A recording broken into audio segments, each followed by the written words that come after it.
नमस्कार, good morning दोस्तों। स्वागत है आप सभी का हमारी क्लास में। आज एक महत्वपूर्ण टॉपिक पर बात करते हैं, लेकिन उससे पहले दिसंबर की शुरुआत हो चुकी है और सुबह की बात है ये। तो आप सभी को गुड मॉर्निंग और आपकी हेल्थ के लिए आपको ढेर सारी शुभकामनाएं कि स्वस्थ रहें, अच्छे रहें। क्योंकि आज का हमारा जो टॉपिक है वो प्रदूषण के ऊपर है, वो वायु के ऊपर है।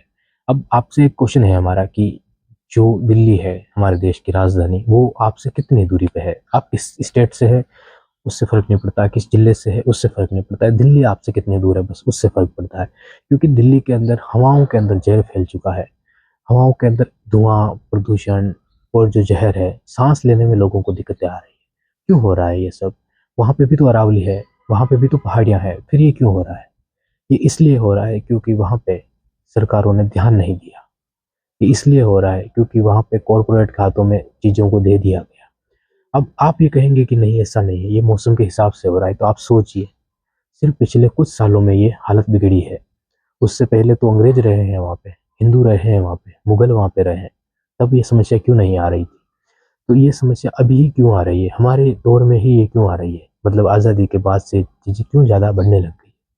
ये क्वेश्चन है, इनका जवाब कोई नहीं दे रहा है, ना कोई देना चाहता है, ना इन पे डिबेट करना चाहते हैं कोई। ये कारण क्या है इनके पीछे? और ये ज़िंदगियाँ आम लोगों की तबाह हो रही है। क्योंकि हवाओं का असर सबसे ज़्यादा गरीब लोगों पर होता है। ना उनके पास एयर प्यूरीफाई है, ना उनके पास रहने के लिए ऐसे घर हैं जिनमें उन जहरीली हवाओं को रोका जा सकता है। कुछ भी नहीं है उनके पास। और इस देश में आप मान के चलिए कि लगभग 80% लोगों की ये दिक्कत होने वाली है। ये बढ़ेगा, ये कम नहीं होगा। कम होने के लिए प्रयास ही नहीं किए जा रहे। राजस्थान की हमको बात करनी है, राजस्थान की वन रिपोर्ट की हमको बात करनी है। लेकिन उससे पहले हमने दिल्ली की बात क्यों की? क्योंकि दिल्ली राजस्थान से दूर नहीं है, नज़दीक है। ये हवाएं फैलने में टाइम नहीं लगेगा। राजस्थान के अंदर जिस तरह गर्मी बढ़ रही है, और जितनी ज़्यादा गर्मी होगी, हाई प्रेशर उतना ज़्यादा बनेगा, और ज़्यादा बढ़ने के कारण हवाएं उतनी तेज़ी से फैलेगी। और जब हवाएं तेज़ी से फैलेगी, तब ये जहरीली हवाएं उन हवाओं के साथ राजस्थान में आएगी। कोई नहीं रोक पाएगा इनको। आप मान के चलिए इन चीज़ों को। सिर्फ मानसून लाने का काम हवाओं का नहीं है, हवाओं में जहर भी आता है। अब हमारे सामने, आपके सामने, सरकारों के सामने चीज़ें हैं कि वो कितने पेड़ लगा पाते हैं, कितने पेड़ लगाए गए हैं, कितने पेड़ लगा पाते हैं। आज की आपको रिपोर्ट जो आपको चौंका के रख देगी। समझिए इस चीज़ को। राजस्थान के अंदर जब हम आज़ाद होते हैं, तब से लगाकर 2010 तक राष्ट्रीय नीति पे हम चल रहे थे, और राष्ट्रीय नीति का काम था कि राजस्थान में लगभग 33% क्षेत्रफल पर वन होने अनिवार्य कर दें। नहीं किए, कर सके। राजस्थान सरकार ने अपने हाथ में काम लिया, 2010 में वन नीति बनाई गई। वन नीति बनाने के बाद भी नहीं हुआ, कुछ भी नहीं हुआ। कोई परसेंट क्षेत्रफल राजस्थान में वनों को लेकर नहीं बढ़ा। उसके बाद राजस्थान में एक टारगेट रखा गया कि 20 सालों में 20% वन हम कर देंगे। 2-3 साल गुजर गए उस बात को, 1% वन हम नहीं बढ़ा पाए। कारण क्या है, क्यों नहीं बढ़ा पाए? आज की रिपोर्ट आप देखिए। 2017 में 16,572 वन थे, वन आवरण था। जो क्षेत्र फल होता है, सरकार के द्वारा अधीन कर लिया जाता है कि ये तो वनों की भूमि है, उस भूमि का भी काफ़ी कम हिस्सा है हमारे पास, सिर्फ 4.84% हिस्सा है।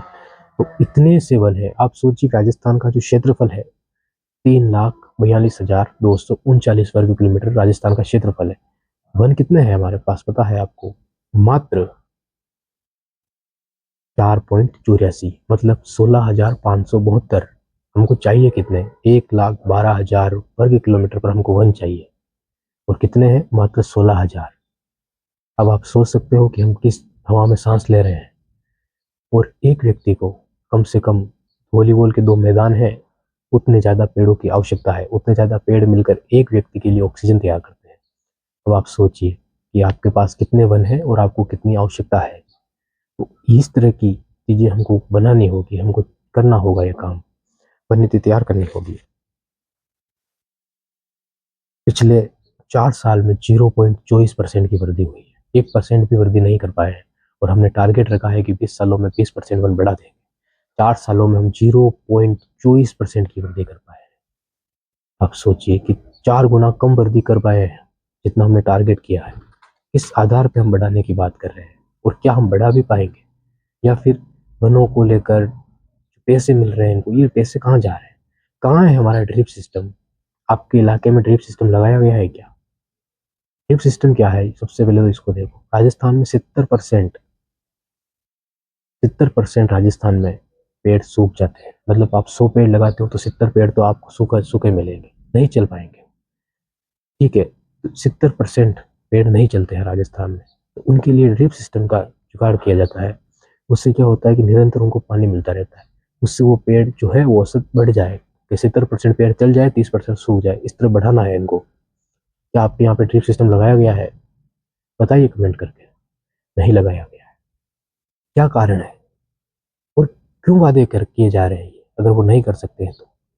अब आप देखिए कि 2017 से लगाकर 2023 तक मात्र 0.24% की वृद्धि हुई है, और पिछले 2 सालों में राजस्थान में 80 वर्ग किलोमीटर वन कम हो गए हैं।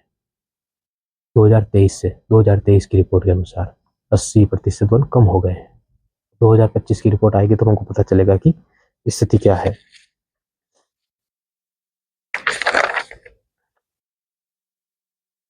2017 से 19 तक 65 किलोमीटर की वृद्धि हुई। 2019 से 21 तक की वृद्धि घट गई, 17 किलोमीटर रह गई। 21 से 23 तक ये माइनस में ही चली गई, 80 किलोमीटर वन कम हो गए। इस देश का सबसे ज्यादा क्षेत्रफल रखने वाला उदयपुर जिला है, वन रखने वाला, उसमें भी लगातार घटाव होता जा रहा है। 4 किलोमीटर कम हो जाते हैं, 10 किलोमीटर कम हो जाते हैं। अब देखिए कि 2017 में से 2764 वर्ग किलोमीटर पर वन थे, अभी 2019 में 2757 वर्ग किलोमीटर पर वन मिलते हैं हमको, और 2021 में 2753, मतलब निरंतर ये कम होता जा रहा है। वहाँ पे आप शुक्र मनाइए, वहाँ पे जो लोग हैं वो उन जंगलों से प्यार करते हैं, उन जंगलों से ही उनकी आजीविका है, वो जंगलों में ही रहना चाहते हैं। और दूसरी चीज़ है कि वहाँ पे जो जनजातियाँ हैं वो, और वो जो भूमि है वो कृषि भूमि नहीं है, इसलिए वो जंगल काट नहीं सकते, उनकी मजबूरी है, वरना ये उदयपुर कब का खिसक के पीछे हट जाता। ठीक है, अब आप देखिए कि जो लोगों ने काम करके दिखाया है वो काबिल तारीफ है। 2017 में 8,112 वनावरण वृक्षावरण था, लेकिन 2000 8,290 हो गया कब? 2019 में। और 2021 में 8,773, मतलब हर साल लगभग 400 किलोमीटर वनों को बढ़ा दिया गया। वन आवरण वो होता है जहाँ पे सरकार के अधीन आती है वन भूमि, और वृक्षावरण वो होता है जहाँ पे ऐसी जमीन है जो या तो प्राइवेट हो सकती है या इस खाली पड़ी हो, वहां पे पेड़ लगा देना। लोगों के द्वारा लगाए गए पेड़ सरकार के द्वारा लगाए पेड़ों से ज्यादा है। तो आप सोच के मान के चलिए कि सरकार की नीतियां ढिलाई बढ़ती जा रही है। इनके बेटे विदेशों में पढ़ेंगे, आपके बेटे राजस्थान में पढ़ेंगे। अब आपके ऊपर है, हमारे ऊपर है कि हम कितनी आवाज़ उठा सकते हैं, कितनी आवाज़ पहुंचा सकते हैं आगे, और कितना बेहतरीन काम किया जा सकता है। क्योंकि पेड़ लगाना एक अच्छा काम है, कोई बुरा काम है, कोई नशा नहीं है। इससे तो सरकार को वोट भी मिलेंगे अगर शानदार, लेकिन इसमें एक दिक्कत है कि अतिक्रमण ज़्यादा होता है, कॉरपोरेट का भी होता है, लोगों का भी होता है। अब इनको हटाना वोटों में नुकसान हो सकता है, तो ये सरकार शायद इससे डरती है। लेकिन आप लाखों करोड़ों लोगों की जिंदगियां दांव पे नहीं लगा सकते, आपको कोई ना कोई ठोस कदम उठाना होगा, और आपको कुछ ना कुछ ऐसा करना होगा जिसमें राजस्थान कम से कम 10% पे तो चला जाए। 20% छोड़ो, आप 10% तो लेके जाओ, क्योंकि 1950 से लगाकर 2025 तक मात्र 4.84% बंद है, और पहले ज़्यादा हुआ करते थे, ये तो कम हो गए हैं। तो आप समझ सकते हो। तो गुड मॉर्निंग आप सभी को अब लास्ट में बोल रहे हैं, क्योंकि सुबह का टाइम है। तो लेकिन कमेंट करना कि आपको क्या लगता है हमारा वीडियो देख के, आपको पसंद आया या नहीं आया। अगर आया हो तो शेयर कर देना इसको, ताकि ये लोगों को पता तो चले कि जो पेड़ है उनकी कीमत क्या है। जो पेड़ है ऑक्सीजन कहीं से नहीं मिल सकती है आपको, ये फ्री में पेड़ से ही मिल सकती है। अस्पतालों की ऑक्सीजन काफ़ी महंगी पड़ जाएगी, और वो फेफड़े आपके ठीक नहीं करेगी। तो फ्री में जो पेड़ लगाना है, और सरकार फ्री में ही दे रही है पेड़। गवर्नमेंट नर्सरियाँ होती है, वहाँ पे फ्री में ही पेड़ मिलते हैं, स्कूल से लिखवा लीजिए, लेके आइए, लगाइए। लेकिन लोग लगा रहे हैं, सरकार की नीतियों में ढिलाई बढ़ती जा रही है। ये क्या कारण है? तो ठीक है, बहुत बहुत धन्यवाद आपका।